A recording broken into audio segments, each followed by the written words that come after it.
I'm just another guy with a truck.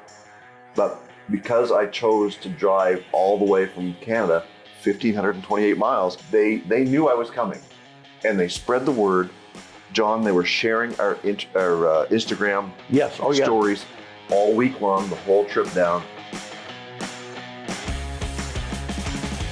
You're listening to the Get Out and Drive podcast with John, custom car nerd Meyer, and Jason, old car guy Carr. We'll be bringing you gearheads everything you never wanted to know about cars and why they should be on the road and not in your garage. Are you ready to get out and drive?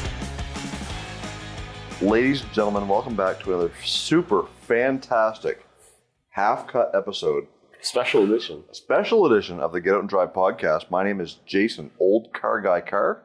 I'm still John, custom car nerd Meyer. And we have a very special guest. Just this weird guy, Grant Thome, straight six fan on YouTube. So for those of you guys who don't know, John and I have just traveled 1,500 miles from basically St. Stephen, New Brunswick, or Bangor, Maine, to Atlanta, Georgia for the C-10's in the city.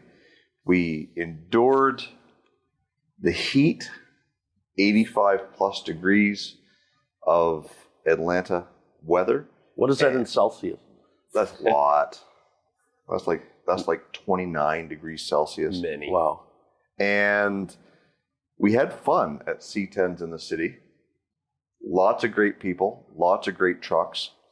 And the after show of C-10's in the city took place at the Trackside Tavern. John? That's where all the deals are made. That's where all the deals are made after the show. So for those of you guys who don't know, the show was basically put on by SQRBDY, which is Rick Cheeseman and his wife Sarah. Sarah's kind of the grunt behind everything that happened today. And she told me personally she runs the whole thing and everyone should know. I was going to say, typically, like, if we all think back to our weddings, who actually did most of the work? Probably the wives. It was, and we've got to give them all the credit. And in this case, we got to give Sarah all the credit. We're calling this a overdrive episode or a uncut detour episode or a half-cut episode. Whatever you want to call this. I tried to keep it from being a backseat of the police car episode. Because it's pretty easy in Atlanta to just go about your friendly way and do something that you wouldn't normally do after leaving a tavern. And I mean, hat tip to John. He did, in fact, keep us out of the back of a cop car. I did. In fact, he did, but it didn't mean we didn't get into or try to get into some shenanigans. Grant. It didn't end well. It did not end well.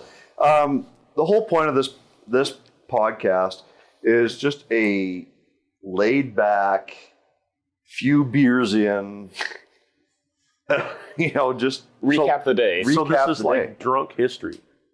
Drunk history. Well, it's an interesting intersection, right? Because John's on day 5. Well, actually, have we rolled over midnight? So day 6 now? Yeah. It is day 6 currently. Day 5 for Jason. I flew in, so day 2 for me. I flew in almost or less than 24 hours ago. So it's this really interesting intersection of when we all showed up to the shenanigans, but the pinnacle, right, was C-10's in the city. Yeah. So if I had to ask each of you, what was the biggest thing that you had to take away from the C-10's in the city? I'll give mine first, and mine is the camaraderie, the family, the people that were involved in C-10's in the city. They really made you feel like you belong there, that no matter what, it was a family-oriented show. Wouldn't you agree, John? Well, I certainly would. I know there was a lot of trucks there that were super clean, but I saw I don't know. How many trucks do you think were there? 250? Easily. Okay. Out of that, I saw, for real, maybe 3 trucks being trailered. Yep. That's pretty good numbers. Well, and in fact, I interviewed a guy, and his name is Shannon, and he only come from a few hours away, and they claim that they trailered their vehicle. I did not have the heart to tell them that we just drove 1,528 miles to Atlanta for this show. But there was a ton of really neat trucks. Now, one of the conversations I had with one of the representatives from AMD was, you know, when you go to these car shows today, it's a lot different today than what it was 10 to 15 years ago, when you walk into a show or you drive into a show and everything is sparkle and shine and chrome and everything. Today, it's all about people appreciating original paint, original scars. What's dents. left of the original paint? Absolutely.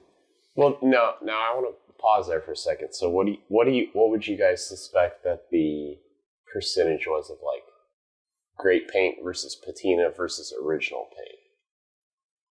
I don't know what the percentage was between the three, but I would say your shiny, repainted show class vehicles was probably a very minimal percentage compared to the patina or the original painted trucks. I would disagree slightly, just because like Mississippi Mud, right? This is like the far extreme of, so that's Robbie's truck, one of Robbie's trucks. Sure, brought. And then whatever the green one was called, the green truck, as we sort of. But then there was like the 53. That was sort of the faux patina, right? Like it was an airbrush job that was meant to make. Like, I don't know. I don't think that the real genuine patina was more than, 20% of the whole show. Maybe not, but I think if you look at those guys who put their money and their time and effort into a complete restoration of these trucks, I would say that those trucks were in the minority of faux patina, original paint trucks. The ones that you're going to go out and drive and not care if it gets, absolutely the rock chips. We brought this up earlier when we were driving, Jason. Yeah. Now, I want to hear Grant's opinion. Patina. Let me start here. In favor or against? I mean, short answer, in favor. Okay, short answer, in favor. My answer is yes, in favor. Real Mother Nature patina, check mark, yes. Faux patina, not for me. Touched up, blended, good looking rust repair patina, I like that. I'm with that. Because you can take a very terrible looking farm truck that needs rockers, needs wheelhouses, needs everything, fix the bottom half of it, and patina blend it, and people are never going to know. They're going to go, wow, where'd you find that rust-free truck? They didn't realize you replaced half the bottom of it, Now, Grant, knowing that, what is the year that you believe patina stops being cool and just becomes shitty paint? So, it's a hard question. Right. Well, so my initial gut reaction as you were explaining all that was to Jason, first off. Mm-hmm.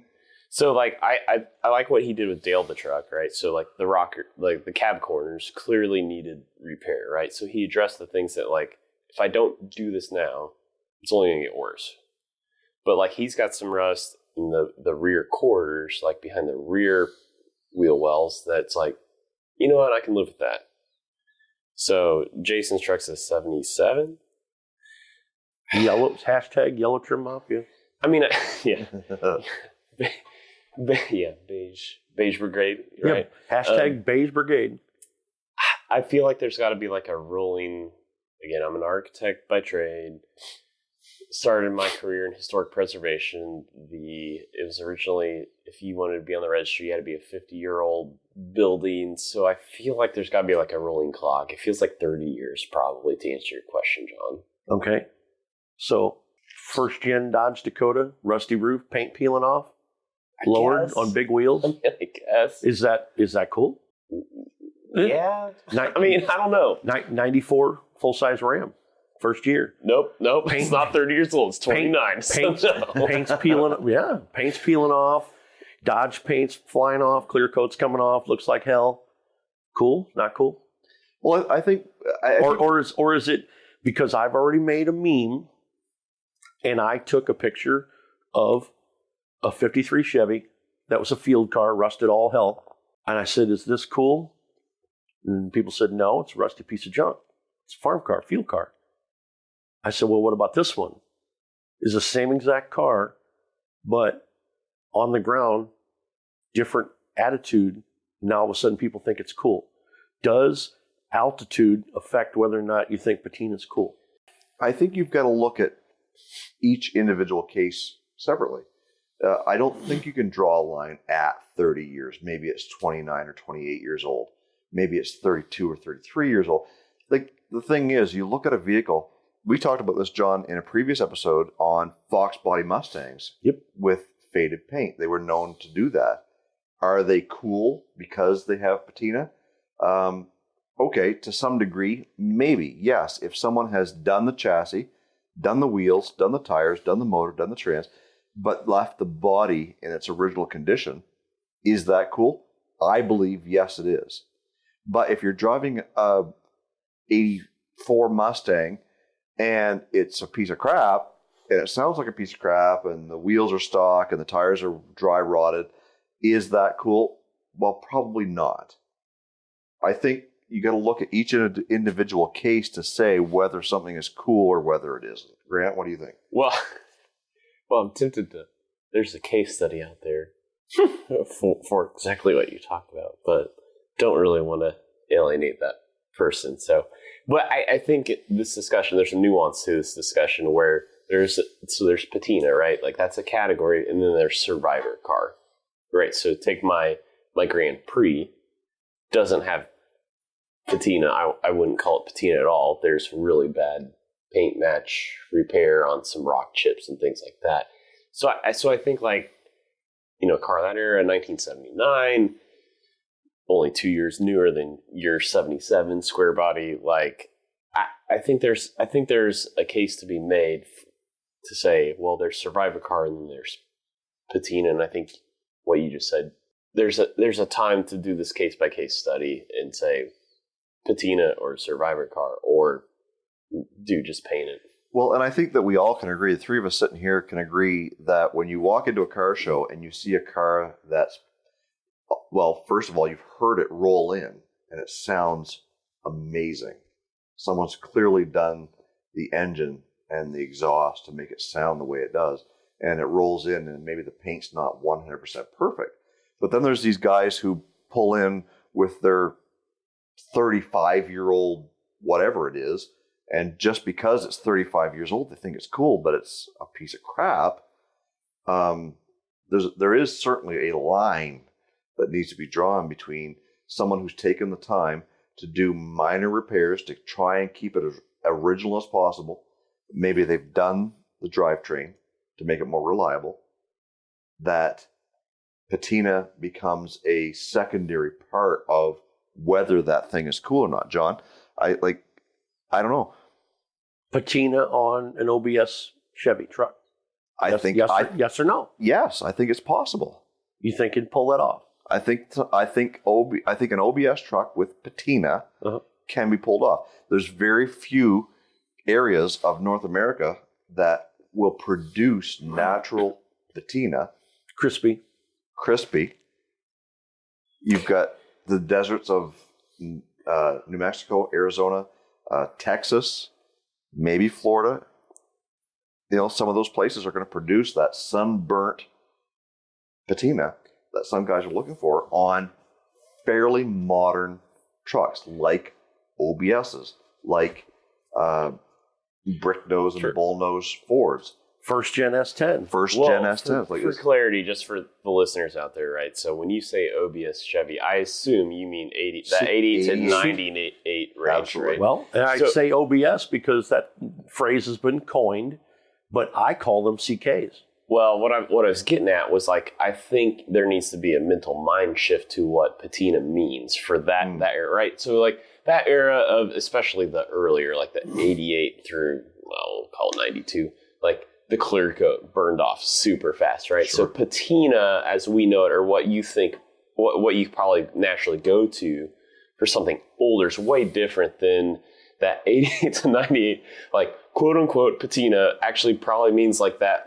kind of like signature, the clear coat's like burning away on the hood, right? Yeah, like and you've got a dull color paint job versus the Mississippi mud that United by Trucks has, where the paint is not just gone, we're down to bare metal, rust, and not just rust, but rust kind of fading down through the existing paint. When I see patina, that's what I see, is I physically see bare metal rust running down into the original color of the vehicle. Is patina clear coat peeling off of a 90s Chevrolet truck? Well, and I don't know.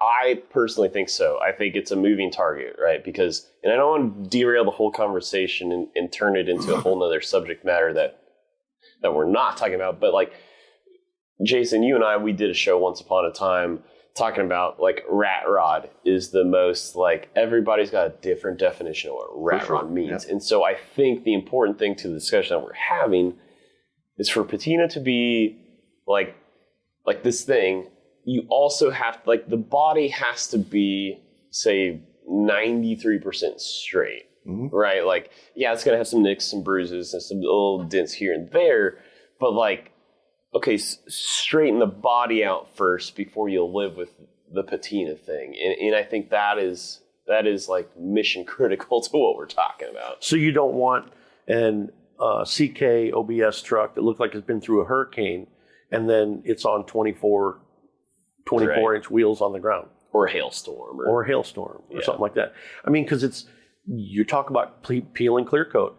The only reason that early patina looks good is because they have a small coat of primer and they have enamel, no clear coat.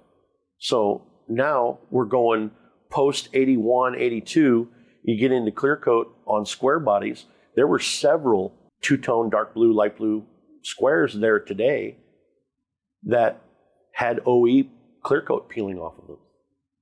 I didn't think they looked crappy. No, for sure. Like, and again, it's all in. I think if we really look back at, I mean, we can describe patina as different things across the board, but when it comes to actually showing your truck at a car show, I think a lot of it has to do with the preservation. What did you do to make that truck or put that truck in a showable condition? Did you ever wash it? No? Well, then it doesn't belong on a show. Did you take the time to maybe Scotch Brite it, smooth it out, polish it back, whatever was there, and make it at least somewhat presentable? Sure. That is patina. So many people confuse patina with simply just a shitty paint job or whatever come out of the factory that didn't last. Patina to me is, like my personal opinion with patina, I wouldn't call Dale, my truck, a patina job, a patina paint job on that car or that truck, because simply it has most of its original paint. It's not rusted through. It's not dripping down. But there's trucks out there that have the rust because the sun has physically baked off what the factory gave it. We go back into the 50s, 60s, and 70s where there was no clear coat. We were talking single stage. Some of those factory trucks got 2 coats of paint, if they were lucky, and it didn't take a lot of sun to bleach them out to the point where rust happened, the paint was disappearing, and that's what I call patina. My opinion on a lot of cars and trucks is less altitude, more attitude. Because you can take a rusty looking average field car and put it on the ground and put some cool wheels underneath it. All of a sudden it's cool. Up tall, it looks just like a field car. I think the height of a vehicle and attitude of the car has a lot to do with whether or not I think it looks good as being a not shiny patina car and skipping over and making a hard left turn. Grant, clear coated shiny patina, yes or no? Well, I wanted to divert back to the whole concept of, again, I don't want to turn this into a discussion of what is rat rod, right? But so my personal opinion of what rat rod means is like, it's really hearkening back to like the quintessential what was post World War II hot rodding, and this idea of these like airplane mechanics or whatever coming back from the war, and they're doing these things, and they're like the quintessential hot rodding, right? And they're so excited, they have their thing together, their rides in primer or whatever, they're not done to paint, but they just want to go out and hot rod the thing. To your point, John, like stance and altitude, and like the thing doesn't have to have a good looking paint job, but it could have good body, like everything else is done, right? Good body work, good lines. You pop the hood, the fender wells are like rattle canned or whatever, but they did good prep work. They smoothed the firewall. They did all these things. The interior's got like just this kick ass like leather interior. Like everything else is done.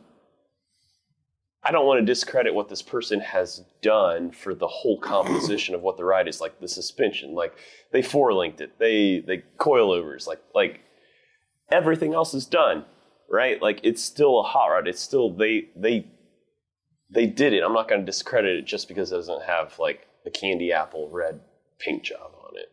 Well, and to that point, like today at that show, if we're using the 250 trucks that we saw as a kind of a benchmark of the number of trucks that were there, like I saw a few trucks that were quote unquote faux patina. Yeah, and that's a no for me, dog. No, it's a no for me as well. Like, times three. Like if you're gonna go through the effort to do all the like that. What did that truck look like before you, in my opinion, effed it up? Like, was the original paint in rough condition or quote unquote patinaed previous to you grinding down the paint that was there to bare metal to try and make it look like it was rusted? Like I don't want, again, like you said, Grant, I don't want to discredit these people who took the time and effort to do that, but in my opinion, it probably looked better before you took your grinder and your DA to it. John, what do you think? I think that 100%. I think that there is one place out there that's doing blended patina or full vehicle faux patina to make it look like Mother Nature has done it, and that's Street Machinery. Exactly. And there was a couple of trucks there that you could tell. I mean, I shouldn't say you could tell, but a trained eye could tell that was not the way nature intended that patina to look. But they did a very, very good job at trying to mimic what Mother Nature intended that to do. And in order to preserve that, some of the trucks, probably half a dozen or more that I saw, in fact, tried to seal in that faux or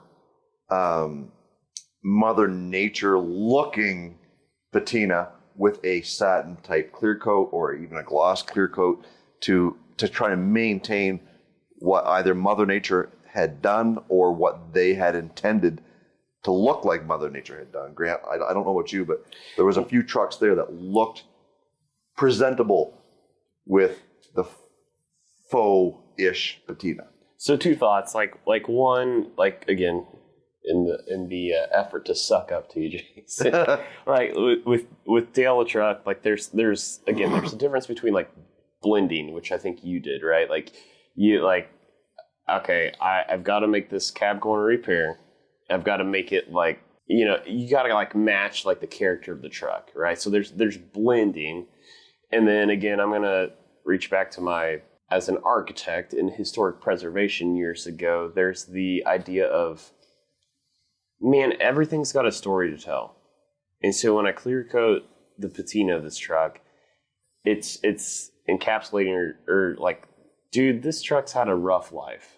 It's been through, it was, in 1954, it was actually, hauling seed bags from the feed mill, out to we're in Georgia, right? So we're planting cotton or whatever, right? And it then after when Uncle Buck couldn't tune a carb and it sat out in the pasture for then 30 years and just sat out there and it baked in the sun and all this stuff, like that's another thing. And I think there's something just valuable about, let's preserve the story that needs to be told about the history of this truck. For sure. And I think one thing that I believe that the three of us can agree on is that patina, true patina, only happens one way, and that's with Mother Nature. Am I right with that? Well, of course. I mean, it's natural. It's no different than people try to copy patinaed copper.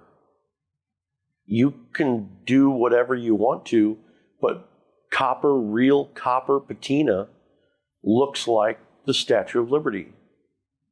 It's green and it's streaked and it's bright white and it's all sorts of colors.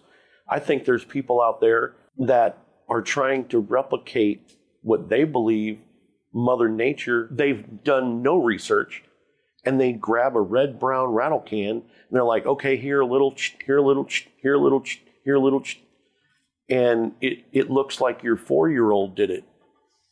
And that drives me up a wall. Yeah, there's very few people out there that can, and I can't name any names by no means, but there's very few people out there that can mimic with a rust repair, like you said, with Dale the truck, having to do the cab corners and rockers. There's very few people that can mimic the natural progression of Mother Nature's patina on a truck. Dale's in pretty good shape.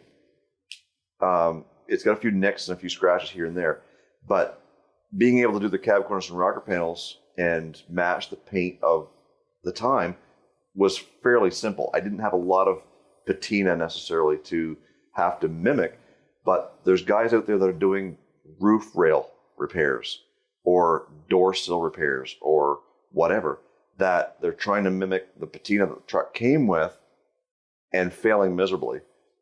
But you look at Mississippi Mud on the UBT truck, and all the repairs that they did with that was firewall, cab corners, and rockers. Down where the paint already was, yes, and not where the patina had got to. So when they did the repairs, it was like, oh, we don't even notice that you did the repairs because all the patina is on the hood, the roof, and the top of the bed rails. And it's already naturally blended into the existing paint that was there. So, I appreciate guys who try to blend in the Mother Nature's patina, but guys who physically will sand down the paint to get the bare metal to try and make it look like it bleeds. Guys, you really got to know what you're doing to make it look like it was meant to be, because otherwise, in my opinion, you kind of look like a fool. Jason, we sure get to talk a lot. Yes, and some of us more than others. Who, me? I'm not pointing any fingers. Yes, you are. But we want to hear from our listeners. Just go to our website, getoutanddrive.com, scroll to the bottom of the page, and click the listener hotline button. We want to hear from you. Cool stories, breakdown stories. Questions, comments. Hate mail? Even hate mail? Even hate mail. You got a car show in your area? Let us know. Tell us an interesting story. Let us know what you like to get out and drive. The Get Out and Drive podcast has partnered with RacingJunk.com to offer a Pro Club membership exclusively for our listeners for just $25 a year. Just a few perks of the Pro Club membership include up to 50 free photos per ad, a dashboard to keep track of your listed items, and search alerts so you don't miss out on that must-have part. Don't forget about the Racing Junk store discount. Free video uploads for your ads, $65 in ad upgrade credits, and an official club member banner on your ads. Just use promo code POD23 when you sign up on RacingJunk.com.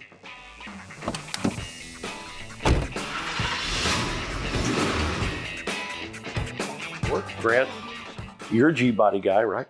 Well, sure, presently. Presently, sure.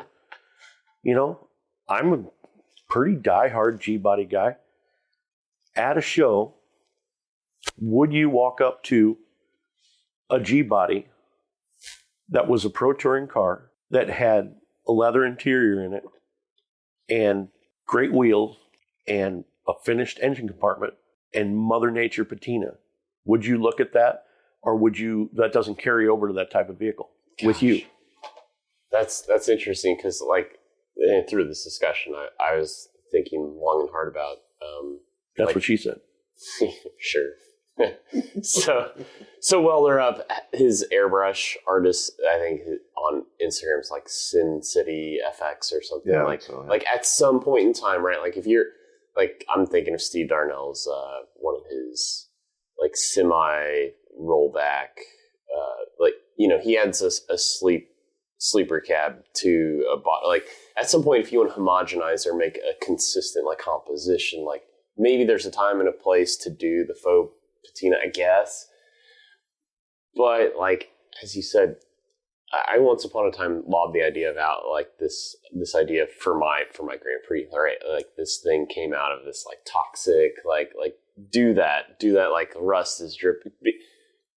But I was meaning as like, it already has a problem. My Grand Prix already has a problem of like just freckles of rust all over the place, right? And a bad paint match. Like, well, would it be easier to hire an airbrush artist to like solve that problem, like to cover up the actual rust and make it then like have a layer of paint to look like fake rust, like dripping down? And I remember on YouTube when I suggested this, like I got multiple, please do not do that. That is like, that's a disaster. So I guess I'm, John, to your point, I have mixed emotions on gosh, I don't know. I don't know if it's the right move or not. And I think that's what this discussion's about. I've seen several disco era muscle cars, you know, second gen Camaro, that were sun baked. Like, let's just pick one. 70, 76, 78 Z28 Camaro. Baked off paint, baked on stripes, all that crap. I've seen one of those as a Pro Touring car that's got a brand new interior in it. I saw one on Power Tour. Why did I look at it? It was a field car falling apart, but somebody put all the G chassis stuff underneath it. Had an LS in it. They built this whole car and it was beautiful, but the paint was falling apart. GM, you could see the yellow urethane through the bumpers. The tail looked terrible. All the stripes were on it, but they were on it original and burnt off. To me, that was hot. Talk a little bit about what you were saying there. I'm pretty sure you meant the Z28, but at the same time,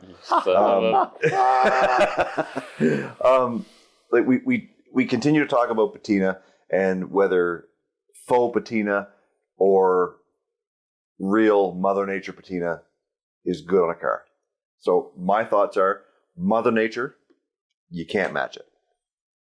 But B, if you're going to try and faux patina, you better be damn good. Well, or I think there has to be a really good reason to do it, right? Like, so if you had a truck build that there was never a four-door crew cab version of like a 50s, you know, like we'll say a Chevy 3100 or something. Sure. Like, you went, hey, we're going to make the crew cab version of the 1957 3100 or whatever. Then I get it. Like, you have to like blend it. You have to like make it, But in that same token, though, Grant, you've also got to be able to make it look natural. There's a lot of guys that will just sand down to bare metal, spray their little salt and vinegar concoction on it, let it run down, and say, "Oh, wow, that looks original." Well, I'm just saying, like, if you have to sister another cab to a cab, and the one's green and the other one's red, and there's metal working involved, like, at some point, like, okay, I want to make this all look homogeneous, right? Sure. But again, I'm just saying, if you're going to try and fake it, you better be damn good. Yeah. My biggest thing is, as an artist, the best place, if anybody's listening to this and wants to do faux patina, first of all, stop it. Second of all, if you must trudge forward, go to YouTube, get a book, do whatever you need to, find some pictures of weathered military models from World War II. Go to YouTube and take those techniques that they use in scale to weather tank treads, to make rust appear, all sorts of things. There are thousands of ideas that are for model cars that you can take and they scale up to do faux patina on a full-size car. Also, start on a Hot Wheel. Yes. Start on a die cast. Start on something. If you can make it look like Mother Nature intended on a die cast, you can take those same skills and you can scale them up on a full-size vehicle. Don't practice on your main project is what you're saying. That's exactly what I'm saying. It's very important. Don't run off. Try it. If you've never done it before, don't attack your mom's station wagon with a sander and then tell me that it's a rat rod. Stop it.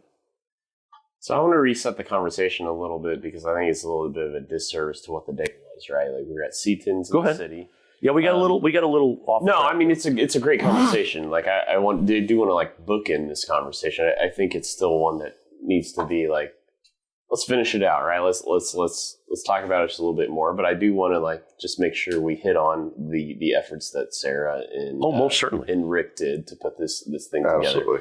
Something done so well that Nutjob Jason decided, hey, let's drive 1,500 miles to this thing, right? So, but like John, when you were asking about the G body, right? Like, would you like this whole concept of Patina G body?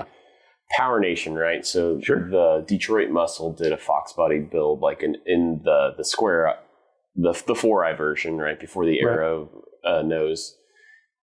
And they did like this patina, like we're gonna paint it flat black, and then we're gonna spray some red on it, some orange red on it, and like I'm like, dude, if you're gonna try that hard to paint, like, cause you're a paint and body guy, right? If you're gonna try that hard to paint, and you did all the body work to do all these things, like just paint it, right? Make it shine or whatever. Right, it's where I'm at, and I'm like, patina's cool. I'm pro patina, right? But like as well established here, Mother Nature does the best job doing it.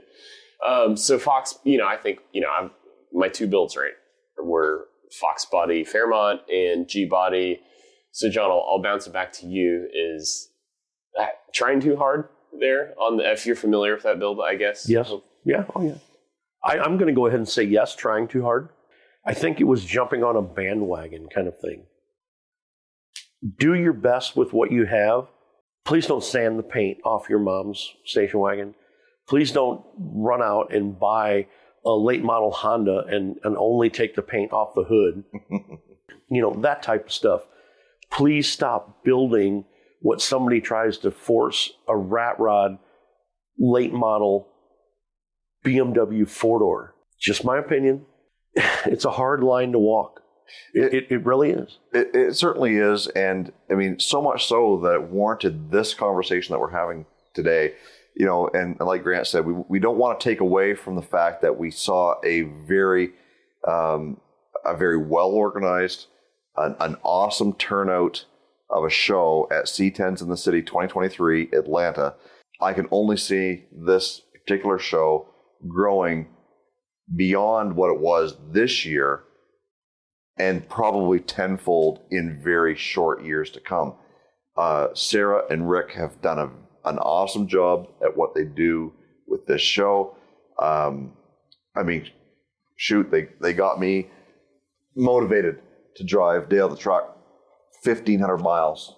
And put up with me. And put up with John.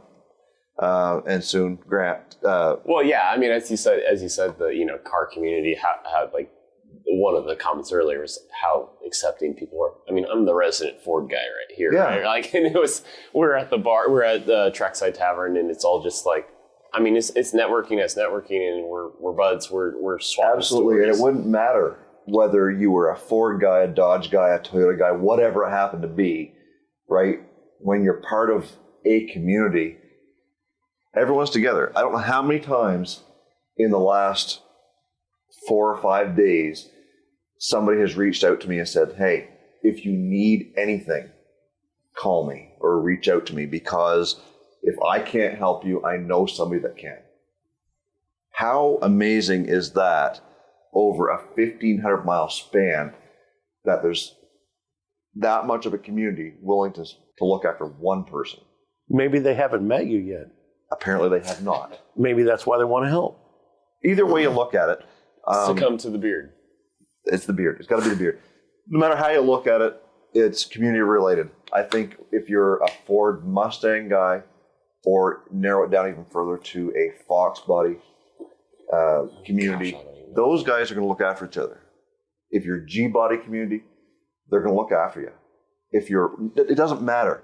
C-10's, square bodies, that generation, we saw everything today, from 50s model trucks all the way up to 90s model OBSs.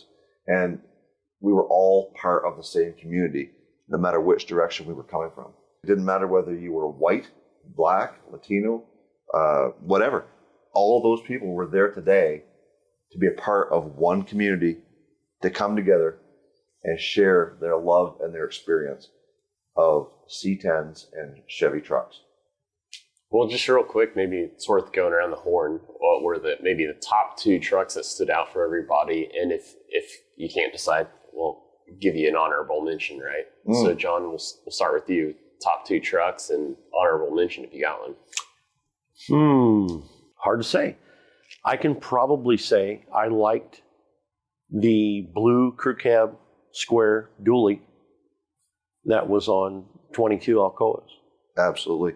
That would have been one of my top 2. I think that's unanimous. And it's definitely unanimous. So in a square body truck, no matter the year, I mean, square bodies over the course of their lifetime spared, 15 plus years, depending on whether it was a Suburban or a Blazer. That color, those 2 colors, the light blue and the dark blue, is a personal favorite of mine. And to see that on a crew cab, long box, dually, Alcoas, slammed to the ground. If that's not a turn on for a truck, I don't know what is. That truck did it for me.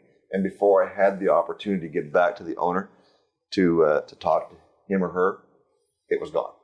John, number 2 on your list? I would probably have to say the blue square that was very smooth street rod build that was sitting next to us in the VIP row, Jason. Oh, yes, with the rear window had no frame. It's flush glass. Flush glass, no door handles. He made a lot of parts because he's a machinist. Yeah. And he works for, I think it's Joe Gibbs. Yeah, it was Joe Gibbs, yeah. And he's in fabrication and in Joe Gibbs' team. And he got billet parts for the dashboard. He didn't like how they fit. He either made his own or he modified the parts that he bought from a company. And he built his dash 2 or 3 times. His seats look like some super fantastic, high bang zoom seats. And they're late model Chevy seats with the tops cut off them. And he's a builder and an owner that took all sorts of things and just tightened them up. That truck was smooth. I mean, it had smooth cowl. The grill fit in fabulous. He made his own marker lights in the front. Just the way the thing fit and all the attention to detail, with him not being a body man and paint guy and everything as a career, I think him having his hands on that, it was a wonderful truck. And if you guys want to check that truck out, I've got some video on my YouTube channel, Old Car Guy, but also you can follow him on Instagram. It's Brownell_fabrication is how you can find that truck and check out all the neat stuff that he's done with that truck. I think we all agreed that the crew cab slammed Chevy square body was probably one of our top two. If I had to give a second one of my favorites of that show, there was, I believe, maybe you can correct me if I'm wrong, John, I think it was a 54 Chevy, slammed to the ground. It was on bags. It had a satin clear coat over the patina. What color was it? It was like a bluish color. Okay. Sitting about the middle of the show, and he had it running a couple times. And Grant, I mentioned to you, we were walking away from it, and he had started up. It rumbled so smooth, had a very distinct sound to it, and it was airbagged, and he was up bagging it up and down a couple times. That probably was my second choice as one of my two favorites of that show. Grant, what did you see that really struck your nerve? Also, I mean, I'm thinking of three right off the top of my head, but first and second, obviously straight six fan, right? So Rick introduced me to a friend of his, Jonathan, who swapped out, really going after my heart here, swapped out an LS motor in favor of a 250 cubic inch inline six Chevy. And Rick was just, he went out his way to mention how they drove it from, here, this region, to Texas and back, no problems. And, it's that reliability of the inline six. But it wasn't just that. It was the fact that his wasn't the only truck of the show that had this subtle metal flake to it. So it was like a champagne color, and you really wouldn't have realized it had metal flake until you were about 4 feet up on the paint job. So I really love these subtle rewards. Once you get close, you see something else. But he had built a center console when he had the LS in there, and it was at once upon a time, I think, a column shift truck. Moved it to an electronic tilt column or something that he couldn't do the column shift. So he custom fabricated a shifter below the driver's seat that looked like basically a lever you would do to move your driver's seat, slide it front and back. It was just those custom elements that was just okay, all right, this is next level. So that's number one for me. Number two is probably, there was very common in this realm is easier to find long bed single cabs, and then you do the shorten it up to short bed. But there was a guy with the C-20, so an 8-lug truck that did this, and so I don't know, that kind of stood out to me. So those are probably my 1 and 2. My honorable mention would go to, there was a C-60 at the show. That was really cool. Really good looking truck, yeah. So let's try and start to put a cap on this episode of the Get Out and Drive podcast. And I'm going to share kind of my biggest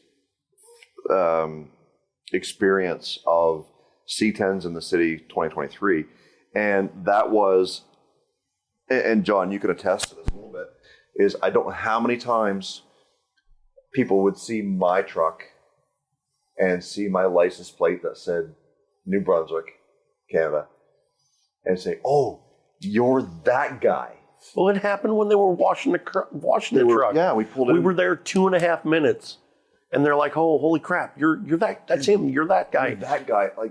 And then when I got to find a place to park, Sarah was there, and she says, "Oh no, we're going to put you in the VIP section." And I'm thinking, why? I'm just another guy with a truck. But because I chose to drive all the way from Canada, 1,528 miles, they knew I was coming, and they spread the word.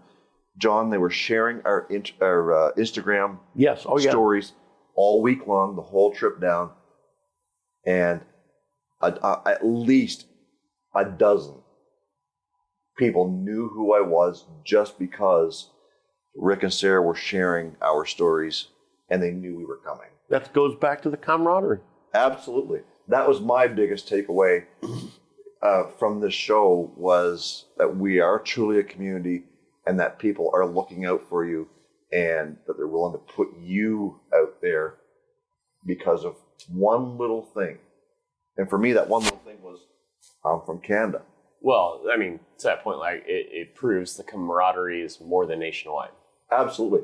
Yeah, it's international. Well, next year I can see us sponsoring the Get Out and Drive Long Distance Hauler Award. Hey, absolutely.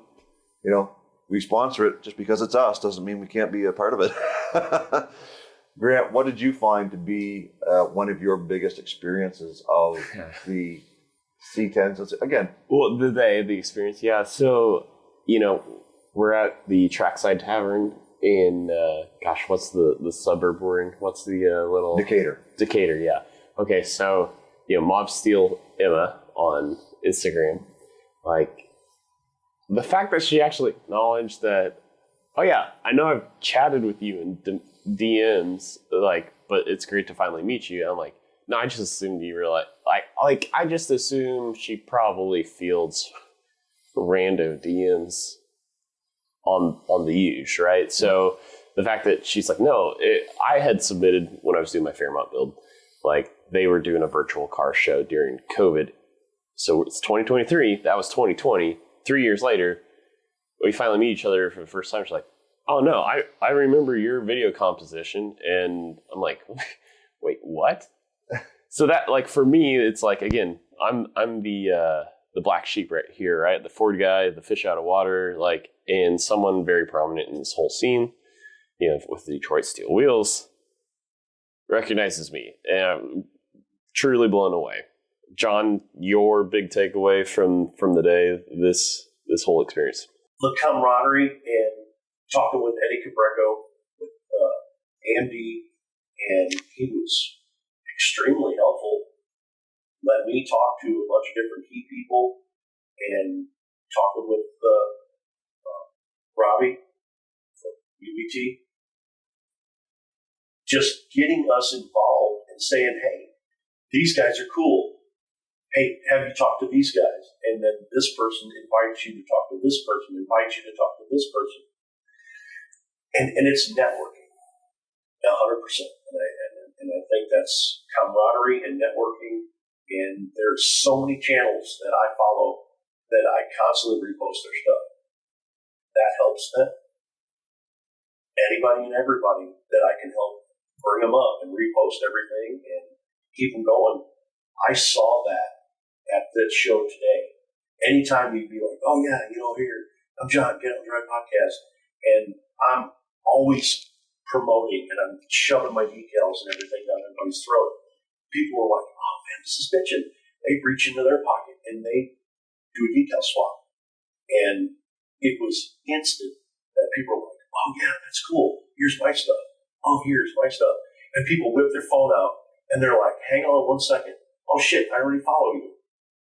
And they're like, oh, well, hang on, I don't follow you on this platform. And they were instantly follow. That's what my takeaway. That's what I saw. So to sum things up, I think we can all agree on a couple of things. So one is that natural patina wins the game 100% of the time. I think we can also agree that no matter what form of platform you happen to be a part of, that when you get together, people come together and become a community and offer to help. They're very friendly. Different cultures get together, no matter what it happens to be.